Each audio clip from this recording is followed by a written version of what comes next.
Como estão vocês, homens e mulheres, velhos e crianças? Estamos aqui para trocar uma ideia hoje sobre o mundo extra-europeu, é o título da nossa aula. Dá uma olhada comigo aqui. A ideia aqui é pensar o seguinte: essa aula vem na sequência da discussão sobre a queda do Império Romano. Então, o Império Romano deixa de existir na Europa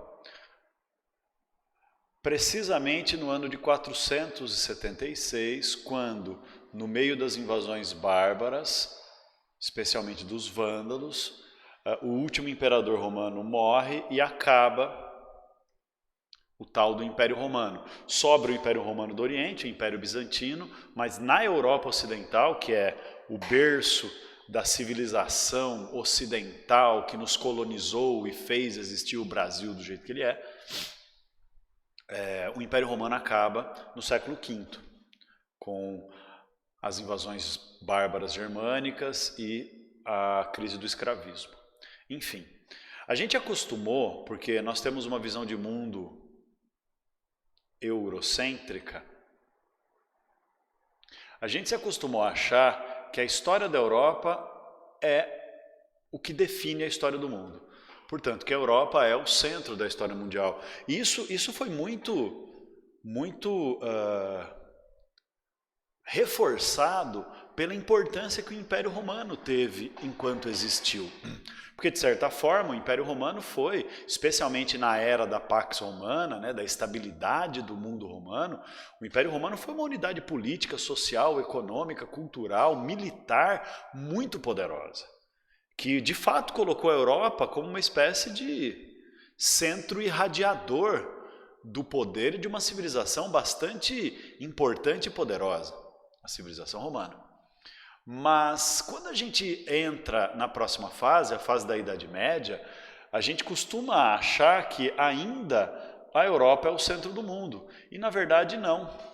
A partir da tal da Idade Média, que aliás só pode ser chamada de Idade Média na Europa, porque como nós vamos ver nessa aula, o que estava acontecendo no resto do mundo entre o século V e o século XV é tudo menos uma Idade Média, ou seja, uma idade feudal de decadência e declínio. Essa ideia de que a Idade Média é uma idade das trevas, que nem é verdade para a Europa, mas de que a Idade Média é uma idade das trevas, é uma idade de retração da civilização depois da queda do Império Romano e antes do desenvolvimento do mundo capitalista, isso só é verdade, e nem é verdade completamente, na Europa. No resto do mundo não tem nada a ver com isso. Então o que nós vamos ver? Nós vamos tentar olhar para cá, ó, que enquanto a Europa, na tal da Idade Média, entre os séculos 5 e 10 principalmente, a chamada Alta Idade Média, após a queda do Império Romano, vivia uma conjuntura de invasões, guerras, crise, problemas econômicos, sociais, caos, fechamento das áreas rurais, portanto, ruralização, decadência das cidades, decadência do comércio, formação de uma sociedade fechada e voltada para dentro dela mesma, para se defender desse mundo tão hostil de crise, caos e ruralização, o resto do mundo vive uma realidade muito diferente. No resto do mundo, o que a gente tinha era o desenvolvimento já milenar de vários povos e impérios e o desenvolvimento mais recente de outras civilizações que vão ter grande importância histórica.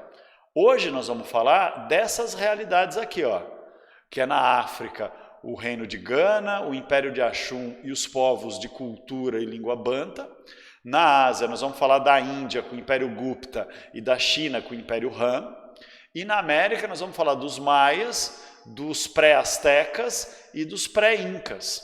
Mas além desses caras, a gente pode dizer ainda que na Idade Média nós temos o desenvolvimento de dois povos tão importantes ou até mais importantes em algum sentido que os romanos.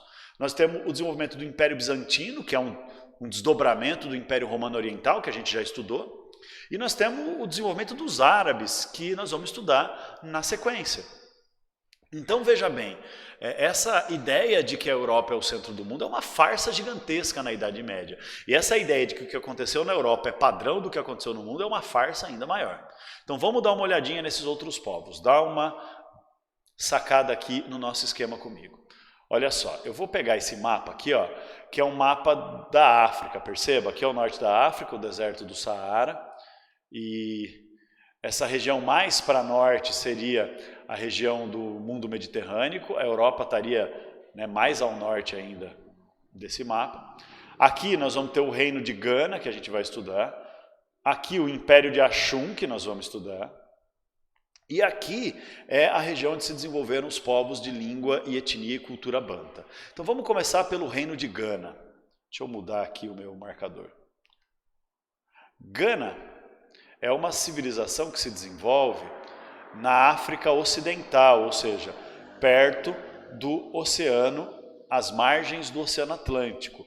Então aqui está Gana. Você percebe que não tem um território muito bem demarcado, porque Gana nunca formou exatamente um território com fronteiras claramente definidas.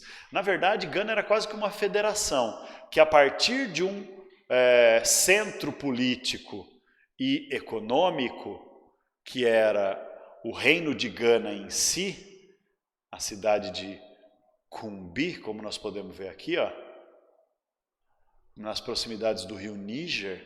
Olha o rio Níger passando aqui. Não, esse é o rio Senegal, esse é o rio Níger. O rio Níger passando aqui. Nós vamos ter o desenvolvimento de algumas cidades na forma de cidade-estado, até que Gana consegue dominar toda essa região e fazer vários povos ao seu redor como povos vassalos do rei de Gana. E aí o que nós temos? Ó, por volta do século IV, então, depois de Cristo, né, no momento em que o Império Romano estava em crise e ia desaparecer, formou-se uma unificação de vilarejos e cidades entre os rios Senegal e Níger, a sudoeste e sudeste, e o deserto do Saara ao norte, tá bom? Então, a dominação de um único rei sobre essas cidades e aldeias podia ser tanto para exigir ajuda militar, como para cobrar impostos, chegava a impor leis, impor formas de governo, exigir a entrega de colheitas, lavradores são agricultores, servidão coletiva, que é aquele lance meio das sociedades mais antigas lá do Egito e da Mesopotâmia, que é trabalho forçado fora da época agrícola. Então era, na verdade, o reino de Gana era, na verdade, uma enorme esfera de influência, em que vários povos prestavam vassalagem, eram controlados por um centro de poder aqui no reino de Gana. Tá bom? Então, essa região acaba sendo uma espécie de contato, de articulação comercial entre os povos nômades do deserto do Saara, chamados berberes, que faziam contato com as civilizações mediterrânicas ao norte. Então, Gana era uma espécie de grande entreposto comercial que fazia a união do comércio da região aqui do Golfo da Guiné, né, essa região que vem para cá, com os povos do norte da África e do deserto do Saara, e também com os povos do leste, como o reino de Axum, por exemplo, que é o próximo reino que a gente vai olhar aqui. Ó. O reino de Axum se estabelece por volta do século IV depois de Cristo também, e ele se estabelece nesta região aqui, onde hoje é a Etiópia. Mas ele se estabelece dominando os núbios, que é o reino de Cush, e vários outros povos dessa região do chamado chifre africano, tá certo? Esse reino de Cush, então, esse reino de Axum, então, por dominar Cush, vai acabar virando um grande centro de poder econômico e comercial, porque a região de Cush produzia muito ouro e era uma ligação comercial entre o nordeste da África e o centro africano, inclusive da civilização mais antiga aqui do Egito. Percebe? Do Egito, que já tinha sido dominado inclusive pelos macedônicos, já tinha sido dominado também pelos romanos nessa época, e era já um grande acúmulo de cultura e um grande centro econômico do Mediterrâneo Norte. Então está aqui a escala geográfica. A região de Axum era de solo muito fértil, o que permitiu desenvolver muita agricultura e também foi uma zona estratégica de contato comercial centro-africano, norte-africano e Ásia, através do Oceano Índico aqui, né? O Mar Vermelho e o Oceano Índico. Você percebe a saída de rotas comerciais aqui de Axum em direção ao Oriente. Tinha muita cidade, né? Então era uma civilização bastante urbanizada, mas a base era a agricultura, a base econômica era a agricultura e a mineração. A capital do Império de Axum, a cidade de Axum, chegou a ter mais de 200 mil habitantes, como nós podemos observar aqui. Eles desenvolveram seu próprio alfabeto, então tinha uma cultura bastante desenvolvida em termos de arquitetura, em termos de desenvolvimento científico, matemático, etc. E já desde o século III faziam sua própria moeda. Então é isso. Axum. Os povos bantus são os povos que vão se expandir em direção ao sul da África e vão formar uma espécie de base cultural comum, que é uma das principais origens dos povos que muito mais tarde vão ser escravizados e vão ajudar a formar a cultura brasileira de raiz africana. Olha aqui, Ngolá é a origem de Angola, que mais tarde vai ser o reino do Congo, que vai ser um reino vassalo de Portugal. Então está aqui os bantus também. Então veja, enquanto na Europa está tendo o Império Romano, enquanto caiu o Império Romano e está tendo decadência e declínio, na África nós vemos vários reinos em expansão, em muita prosperidade, desenvolvimento comercial, desenvolvimento urbano, desenvolvimento cultural e povos inclusive com expansionismo territorial, como era o caso dos bantus, tá bom? Agora, vamos ver a Ásia um pouquinho. A Ásia, nós temos aqui, como primeira civilização asiática que nós vamos discutir, a civilização Gupta na Índia. Dá uma olhada. Aqui nós temos a Índia moderna. E o Império Gupta vai pegar a parte norte da Índia atual, essa regiãozinha que está em cinza no nosso mapa. Que é uma sociedade que vai nascer às margens, principalmente, dos rios Indo e Ganges. Civilização Gupta. Que as áreas verdes que estão nesse nosso mapa aqui são regiões vassalas do Império Gupta. O que quer dizer vassalo? Que prestava apoio aos Gupta, eram dominados pelos Gupta, pagavam impostos para os Gupta, tinham que prestar auxílio militar aos Gupta, mas não eram propriamente Império Gupta. Então era uma zona de influência e de controle econômico, político e militar do Império Gupta. Então quais são as características principais dessa civilização? Dá uma olhada aqui comigo. Os Gupta viviam como uma civilização de origem hidráulica, tipo a Mesopotâmia antiga, o Egito antigo que a gente já estudou, ou seja, tinha uma base agrícola, mas o centro de poder eram as cidades, que eram cidades-estado, que foram se desenvolvendo até mais ou menos no século IV a.C., conseguirem a centralização, antes de Cristo não, depois de Cristo, desculpa, conseguirem essa centralização do Império Gupta. Então, já fazia mais de 2.500 anos que havia civilização hindu nessa região. Mas eram cidades-estado independentes que se formaram nos vales do rio Indo e do Ganges e viviam da agricultura irrigada permitida pelos rios. Aquele esquema de servidão coletiva, aquele esquema de trabalhos forçados, aquele esquema do Estado organizar a sociedade para controlar o trabalho e controlar a riqueza dessas aldeias agrícolas para formar cidades-estado, que, repito, durante milhares de anos formaram pequenos reinos sempre em guerra entre si, até que os Gupta, no século IV depois de Cristo, conseguiram unificar tudo. A grande marca dessa região do Império Gupta e da Índia como um todo é a religião hinduísta. Vocês sabem que a religião hinduísta, ela não é uma religião institucionalizada, como uma igreja, que nem a igreja católica, por exemplo. Não tem uma hierarquia de poder clara, com um conjunto de doutrinas que são práticas estabelecidas e normatizadas por um centro de poder, como é o Papa em Roma, o centro de poder da Igreja Católica. Não tem isso. Na verdade, o hinduísmo é um conjunto de crenças, tradições, rituais religiosos, um enorme panteão politeísta de muitos deuses reunidos nos Vedas. O que são os Vedas? Os livros sagrados da religião hindu, que são, na verdade, os costumes ancestrais que foram passados oralmente durante milhares de anos dentro das culturas e civilizações daquela região dos rios Ganges e Indo, até se fixarem em textos escritos na forma de livros sagrados, os Vedas. A grande marca da civilização hinduísta, da cultura hinduísta e da religião hinduísta, é o chamado karma.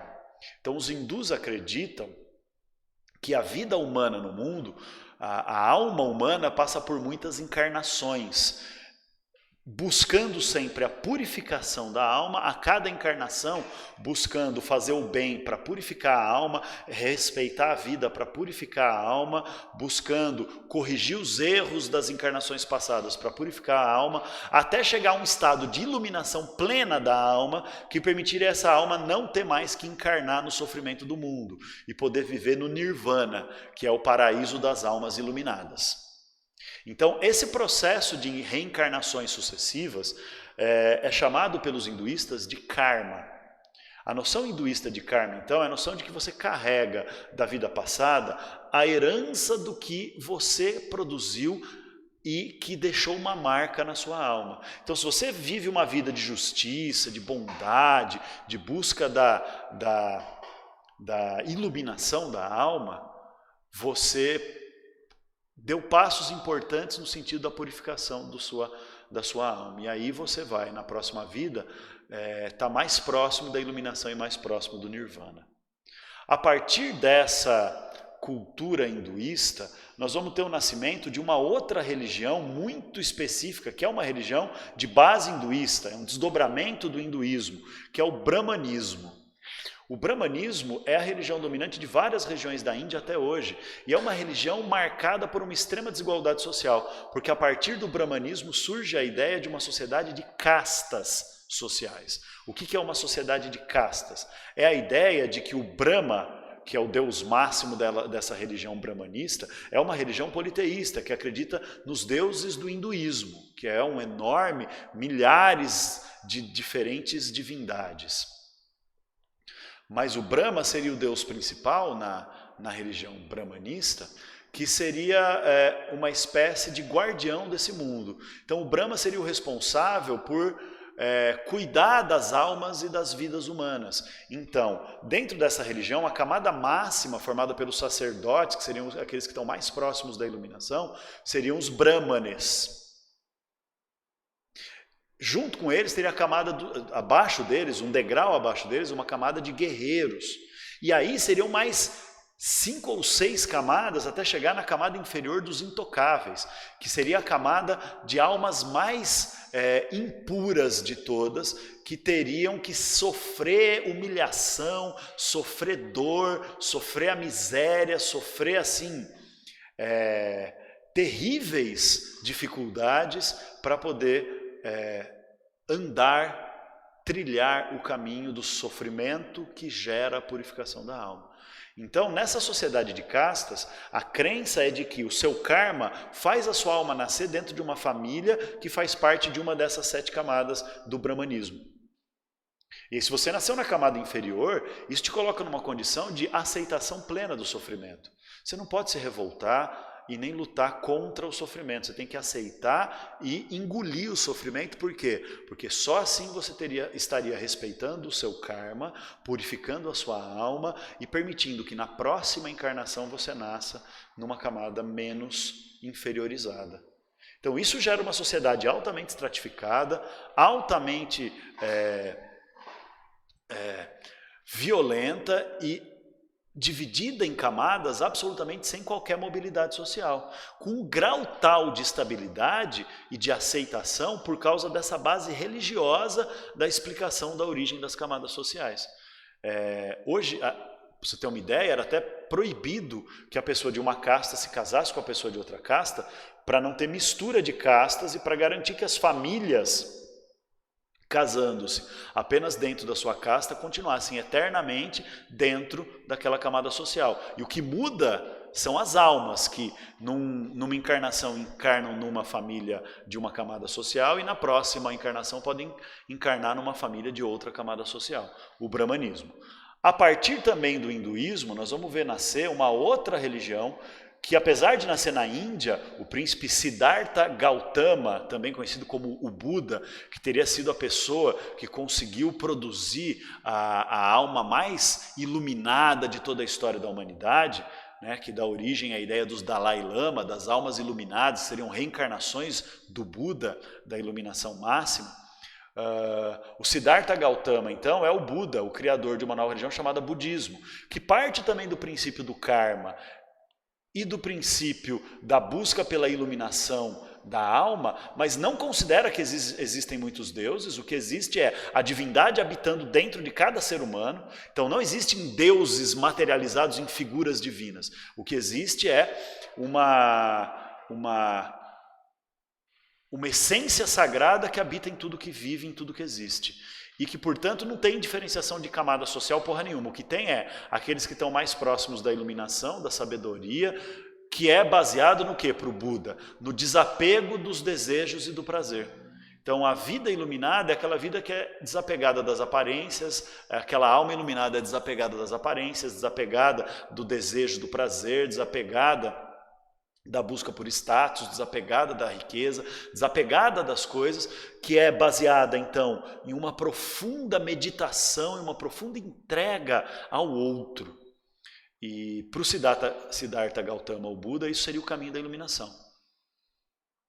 Então, quer dizer, o budismo é uma versão mais igualitária dos princípios da religião do hinduísmo e do brahmanismo, só que sem a ideia de divindades propriamente estabelecidas.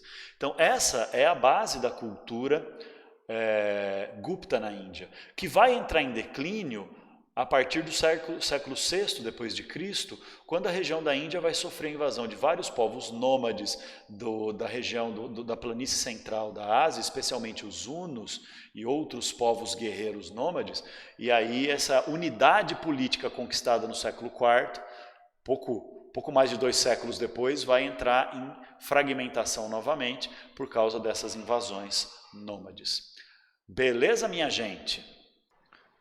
Para terminar então essa nossa conversa sobre a civilização hinduísta e Gupta, dá uma olhada em algumas produções culturais, né, desse povo. Aqui a gente tem uma moeda do Império Gupta, aqui a gente tem um centro religioso do Império construído durante o Império Gupta, que essa foto é atual, né, perceba. Não é exatamente atual, mas é já da nossa era, pelo menos do século XX. Isso é um templo hinduísta da religião construído durante o Império Gupta. O nosso próximo povo aqui são os nossos queridos amigos, os chineses. Então nós vamos observar aqui a dinastia Han na China. Então nós sabemos que a civilização chinesa é praticamente tão antiga quanto mesopotâmicos e egípcios. E a gente está estudando chinês só agora porque, claro, né, a gente é uma cultura e uma educação bastante eurocêntrica. Mas ainda bem que pelo menos hoje em dia a gente estuda, porque na minha formação a gente não estudava nunca. Os chineses, então, eles formam um império pela primeira vez por volta de uns 2000 anos antes de Cristo. E durante muito tempo os chineses viveram ou em cidades-estado, ou em pequenos reinos, ou em impérios expansionistas que conseguiam dominar vastas regiões da China moderna. Mas o fato é que, a partir de mais ou menos os 2000 anos antes de Cristo, quando os chineses conseguiram a primeira unificação de um império chinês propriamente dito, eles formaram o que eles chamam de o reino do meio do mundo, que é a maneira como os chineses chamam a China até hoje. Eu não sei falar isso em mandarim, que é a língua da China moderna, mas o nome da China em chinês não é China. O nome da China em chinês é o reino do centro, a terra do centro do mundo. Porque essa é a ideia, né? Os chineses consideram a China como o centro do mundo mesmo. Você pega um mapa chinês, os chineses dizem que a China é que está no meio do mundo. Né? Não é que nem a gente coloca a Europa no meio do mundo, no meio e em cima para ser a área de destaque. Os chineses colocam a China. Então, essa formação da civilização chinesa, que é também uma civilização hidráulica, formada dentro daquele mesmo esquema de servidão coletiva, trabalhos forçados, uma civilização agrícola, mas onde o centro de poder e de controle sobre a sociedade são as cidades, desde 2000 anos antes de Cristo. E no século III antes de Cristo é a formação da dinastia Han, que consegue unificar a China e formar um grande império. Dá uma olhada no tamanho do Império Han. Tá aqui, ó. Aqui está o Império Gupta, tá vendo? E aqui o tamanho do Império Han no auge do seu domínio. Então é uma civilização hidráulica que se desenvolve nas margens do Rio Azul e do Rio Amarelo.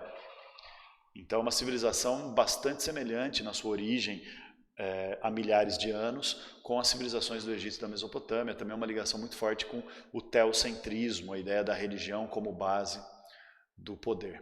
Mas a China muda, né? O que acaba acontecendo é que na dinastia Han nós temos o auge da história do Império Chinês, da Antiguidade, dessa fase que na Europa a gente chama de Idade Média, por volta entre os séculos 3 e o século 6 a.C. E aí dá uma olhadinha aqui, é nessa fase, século 3 antes de Cristo, século 3 depois de Cristo.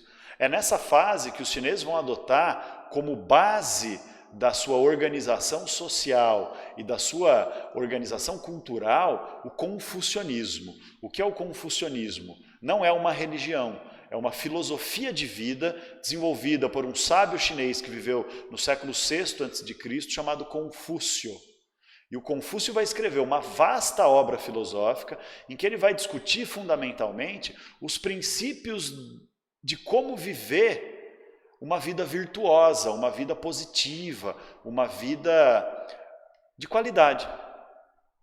E ele vai dizer então como é que deve se organizar a vida do ser humano e como o ser humano deve se comportar como cidadão da sua sociedade, tentando criar uma espécie de ética pessoal e ética pública na vida das pessoas na sociedade chinesa, uma ética bastante estrita da honestidade, da busca do conhecimento, da valorização da educação, da valorização da coletividade humana, e é o confucionismo desde a dinastia Han que passa a ser basicamente a filosofia central do desenvolvimento da cultura chinesa, o que perdura até os dias de hoje, né? Aquele lance da meditação, da autodescoberta, do Tai Chi Chuan, né? Os movimentos que ativam as energias boas do corpo, esse lance todo da busca da ciência, do conhecimento. É nessa época da dinastia Han que nós vamos ter o desenvolvimento, por exemplo, da acupuntura, um profundo conhecimento sobre as redes neurológicas e nervosas, elétricas do corpo humano, dos fluxos de energia. Essa é a cultura chinesa que se desenvolve na dinastia Han. E é nesse período também que os chineses vão estabelecer uma enorme rede de contatos comerciais com outros povos e civilizações da Ásia, chegando até a entrar em contato com a Europa e com o próprio Império Romano, através da Rota da Seda.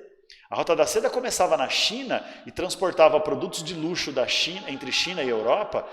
Nascia na China a Rota da Seda, eram duas rotas que atravessavam a região da planície centro-asiática, a região ali toda de onde hoje é a Rússia, de onde hoje é a Mongólia, né, aquela região da Sibéria e tal, contornando as grandes montanhas da região do Himalaia, para chegar até Constantinopla, que era a antiga Bizâncio, que era uma antiga cidade de origem grega que vai virar a capital do Império Romano do Oriente e do Império Bizantino. Então o comércio chinês por mar, no Oceano Pacífico e no Oceano Índico, inclusive com forte contato comercial com a Índia da dinastia do Império Gupta, e até com os povos asiáticos e até com os povos europeus através da Rota da Seda, torna a dinastia Han um dos mais prósperos, ricos e poderosos impérios da Antiguidade e da Idade Média. Tá bom? O Império Han também vai ser abalado e vai entrar em declínio por causa das mesmas invasões e guerras com os povos nômades do centro da Ásia, especialmente mongóis e hunos, os mesmos que invadiram o Império Gupta, e inclusive a construção da Muralha da China tem tudo a ver com essas guerras e tentativas de invasão. Dá uma olhada. Eu não pus o mapa. A Muralha da China ficava mais ou menos aqui nessa região, olha, para tentar bloquear a entrada dos povos do centro da Ásia, nômades guerreiros, sobre os territórios do Império Han. Isso aqui é uma gravura de um imperador durante o Império Han e da nobreza dos funcionários do Império, né, da corte Han, dentro do Império Chinês. Beleza, minha gente? Vamos terminar então essa nossa discussão com os povos que se desenvolveram aqui na América durante essa fase da chamada Idade Antiga Tardia e também durante a Idade Média. Então veja, eu estou destacando aqui 4 povos, 5 povos na verdade. Por volta do ano 100 a.C., a gente tem a formação da civilização de Teotihuacan, que é uma cidade-estado que dominou vastas regiões de onde hoje é o sul do México. E isso aqui vai ser um centro religioso e político desse Império de Teotihuacan, que mais tarde vai ser inclusive um dos principais centros religiosos do Império Azteca, mais de 1000 anos depois. Por volta de 1200 anos depois, quando o Império Azteca vai se formar e vai dominar todas as civilizações dessa região que está aqui marcadinha no mapa, de um rosinha mais clarinho, tá vendo? Teotihuacan está aqui, ó, no sul do México, no altiplano mexicano, na zona mais elevada do centro-sul do México. Dá uma olhada aqui, ó, nós temos uma ruína de uma pirâmide religiosa da cidade de Teotihuacan. E aqui as ruínas, Teotihuacan é construída como se fosse uma espécie de um formato de cruz, assim, não tem nada a ver com o cristianismo, né? Aliás, é uma cidade que se desenvolveu 100 anos antes de Cristo, mas dá uma olhada na grandiosidade dessas obras. Ó, isso aqui é uma casa. Isso aqui é um templo central. Isso aqui é uma rua pavimentada, a praça central. Então imagina quantas milhares de pessoas viveram nesses prédios e construções ao redor desse eixo central, que é o caminho que leva ao templo, né? Absolutamente impressionante. O outro povo que a gente vai discutir rapidinho são os maias. Os maias se desenvolvem mais ou menos no século III depois de Cristo, então é uma civilização bem mais recente em comparação com os teotihuacanos, mas os maias vão ter uma longa duração, vão viver, os maias, as cidades maias vão atingir o seu auge por volta do século X depois de Cristo, e vão acabar entrando em declínio e decadência a partir disso. Quando os espanhóis chegam na América, invadem a América e conquistam a América Central e a América do Norte, a região onde estava lá o Império Azteca na época, havia ainda algumas cidades maias remanescentes, mas o esplendor da sociedade maia já tinha desaparecido. A gente nem sabe direito por quê, porque sabemos que não teve nenhuma guerra, nenhuma invasão. Aqui, o que está em mais laranja e a América Central aqui, laranja, é a região das cidades maia, porque os maias nunca formaram um império. Os maias eram uma civilização organizada em cidades-estado independentes. Eles tinham um alto conhecimento por causa da ligação da sua cultura com uma religião voltada para os astros, e também por causa da economia ser uma economia agrícola. Os maias tinham um vasto conhecimento de astronomia, de geometria, de engenharia, de arquitetura, construíram pirâmides e templos impressionantes. Dá uma olhada nisso aqui, isso aqui é uma cidade maia, né? Então os maias tinham um profundo conhecimento de matemática, de geometria e tudo mais. Os maias desenvolveram um alfabeto e uma escrita hieroglífica, mas desenvolveram uma escrita bastante refinada, que nós quase não deciframos nada. Por quê? Porque quando as bestas dos espanhóis dominaram e colonizaram a região dos astecas e dos maias, os astecas também absorveram a escrita maia, os espanhóis destruíram tudo que tivesse de registro e de base cultural e religiosa, textos políticos, poemas, textos científicos, textos filosóficos dos maias. Então sobraram alguns fragmentos do livro sagrado da religião maia, que chama Ximambalã, se eu não me engano, mas são fragmentos e a gente tem enorme dificuldade de traduzir, porque como os espanhóis destruíram quase tudo, não ficou nada para ser traduzido, né? E a gente tem grande desconhecimento sobre a escrita maia até os dias atuais. Mas o fato é que os maias, então, formam uma civilização altamente desenvolvida, que nós não sabemos se é por uma crise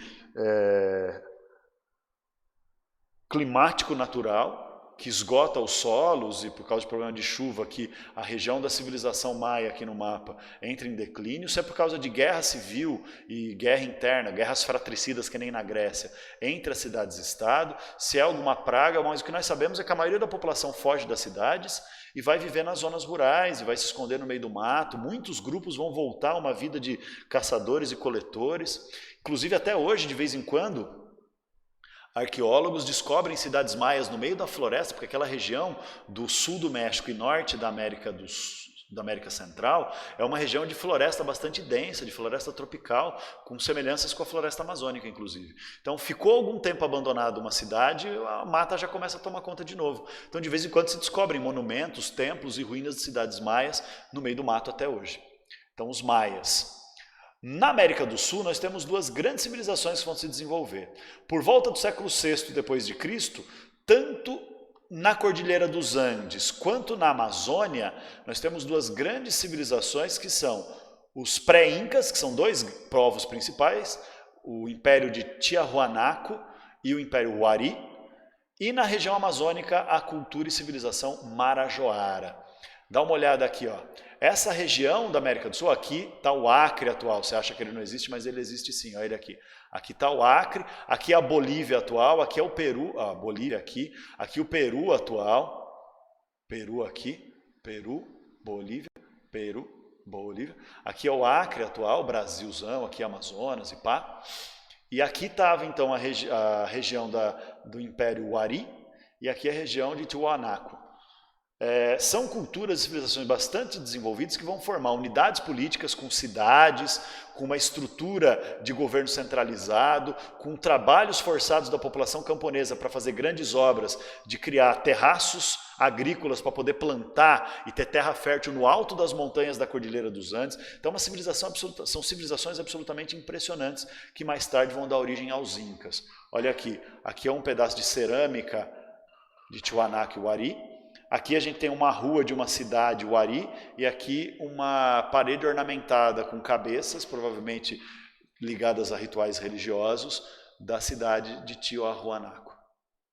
Beleza, minha gente? Vai dar origem à civilização Inca. Eu não vou falar muito desses caras, por quê? Porque mais para frente nós vamos ter aula para falar especificamente dos Incas. Tá bom? E os Marajoara, olha aqui os Marajoara. Aqui é a região onde se desenvolveu a civilização marajoara, fundamentalmente no norte do Pará e a região da ilha de Marajó. Por isso que eles são apelidados de civilização marajoara. Nesta região, eles vão desenvolver também uma cultura agrícola que se fixa e se torna uma civilização sedentária, que vai desenvolver também cidades nas margens aqui, ó, é a foz do Rio Amazonas, onde tem pororoca e todas aquelas ondas muito loucas de encontro do Oceano Atlântico com o Rio Amazonas, os afluentes do Amazonas, ó, o Rio Xingu, Rio Tapajós, o Rio... Cadê o Rio Negro? Não estou achando o Rio Negro e os Solimões, mas enfim, estão todos eles por aí. E a civilização marajoara está aqui então na ilha de Marajó. E olha só que coisa maluca, a qualidade das cerâmicas que lá no século VI, essas cidades e essa cultura altamente complexa e desenvolvida, que nós não temos muita informação, acaba produzindo. Então veja, chega de etnocentrismo, né? Com isso, nós encerramos essa nossa aula sobre o mundo extra-europeu durante a Idade Média. Espero que tenha sido bastante enriquecedor para vocês e voltamos na próxima videoaula. Um beijo, gente!